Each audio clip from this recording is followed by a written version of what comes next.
বন্ধুরা, আজ আমি আপনাদেরকে এমন একটি ইচ্ছাধারী নাগের কথা বলতে যাচ্ছি যে কিনা আজও মানুষের সাথে কথা বলে, যে শুধু মানুষকে দেখাই দেয় না, কিছু মানুষের সাথে মানুষের কণ্ঠে কথাও বলেছে।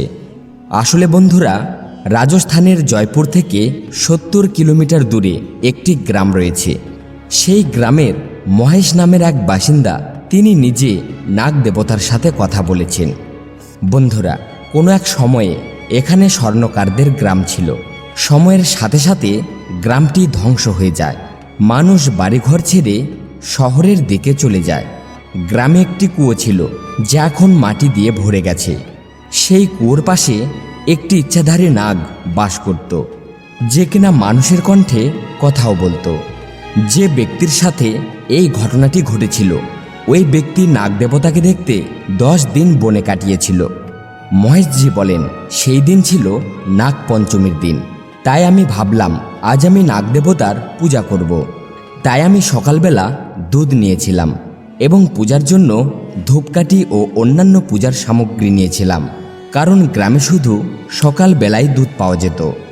গ্রামের যে মন্দিরে আমি থাকতাম, পূজার জিনিসপত্র এনে আমি ওই মন্দিরে রেখেছিলাম।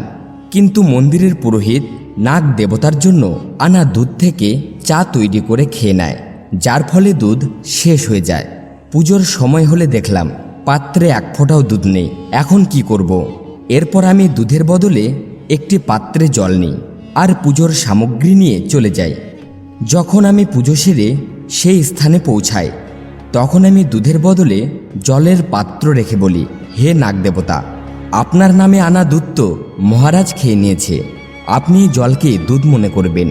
এরপর পুজো করে ফিরে এলাম।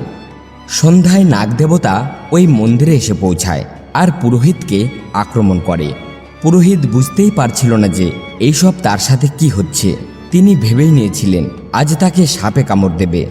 পুরোহিতের ছেলেমেয়েরা এবং তার স্ত্রী সবাই হাত জোর করে নাগ দেবতাকে অনুরোধ করতে লাগলো, হে নাগ দেবতা, পুরোহিতকে ছেড়ে দিন, তাকে ক্ষমা করুন।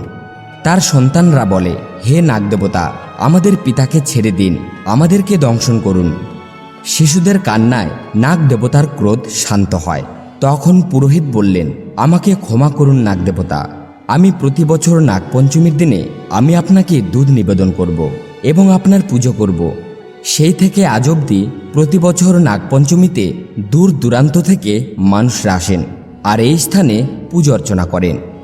মান্যতা রয়েছে যে প্রতি বছর নাগপঞ্চমীর দিনে ইচ্ছাধারী নাগ মানুষের সাথে কথা বলে। আজও এমন বিশ্বাস করা হয় যে যে সমস্ত মানুষেরা নাগ দেবতাকে বাটি ভর্তি দুধ নিবেদন করেন, তাদের সমস্ত ইচ্ছা পূরণ হয় এবং কুণ্ডলিতে থাকা ভয়ানক থেকে ভয়ানক কালসর্প দোষগুলিও দূর হয়ে যায়। তো বন্ধুরা, ভিডিওটি ভালো লাগলে অবশ্যই একটি লাইক করে দিবেন আর কমেন্ট বক্সে পুরো শ্রদ্ধার সাথে লিখবেন, হর হর মহাদেব।